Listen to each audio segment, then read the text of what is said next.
Hello friends, चलतु आज आम बनवा मिक्स तरकारी से सब परिवा नहीं जाइए परिवा को ये टाइप काटी नहीं एबे से गुड़ी को आम छाणी नेबा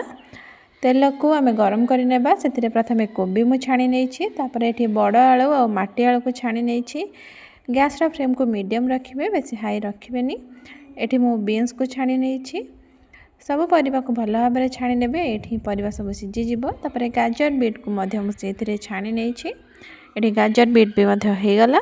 तापर आम से कैप्सिकम को पकई नेबा कैप्सिकम तो बहुत शीघ्र होपण मैंने कहे कि एकाथर सब छाणा किंतु हो पारनी कहीं सबूर टाइम सेम नुहे ये पनीर को छाणी सारापर मुझे चिना बादाम को छाणी नहीं ये काजू को छाणी नहीं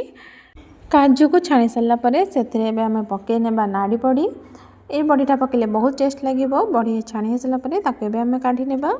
बाकी तेल जदि आपणकर अधिक थी कमे ने से आम गोटा मसला पकई नेबा कटा पियाज पकईकी आपको भल भाव भाजवा पियाज भाजवा भितर एपटे पियाज रसुण अदा को आम गोटे पेस्ट बनई नेबा पियाज भाजी हो गला से पेस्ट को देकी भल भाव में आम भाजवा ए लुण हलदी पकई नेबा आपको आम घोड़े नेबा मसला भल भाव होगापाई एठी टमाटो और लंकार गोटे पेस्ट बनैबा आपन चाहिए लंका को स्किप करें नचे टमाटो को सेमती दे पारे ग्राइंड न करिकी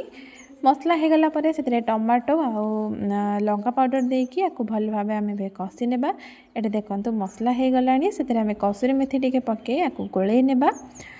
तापर आम छाणी रखि परिवा को से पकईकी भल भाव में घांटी नेबा ये देखो आमर मसला गुड़िक सब परिवार मिसीगला तापर से ग्रीन मटर देदेबा नड़िया को मुझे काटिकी देदेची चना को आगुरी मुझे सिझे नहीं से देनेबा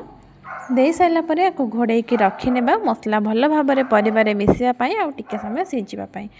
एबे से धनिया पाउडर जीरा पाउडर सब्जी मसला ये पनीर और कैप्सिकम आपको पकईकी आपको भल भाव में आम घांटी नेबा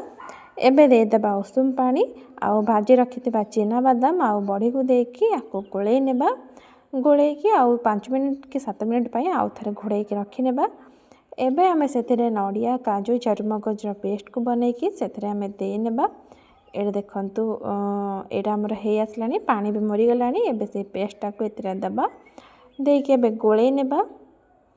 भल भाव में मिसी गला से आम पकई नेबा धनिया पत्र और गरम मसला एबे रेडी हो गला आमर मिक्स तरकारी आपको निश्चय घरे थारे बनातु देखिए बहुत टेस्ट लगी वीडियो भल लगी गोटे लाइक करें।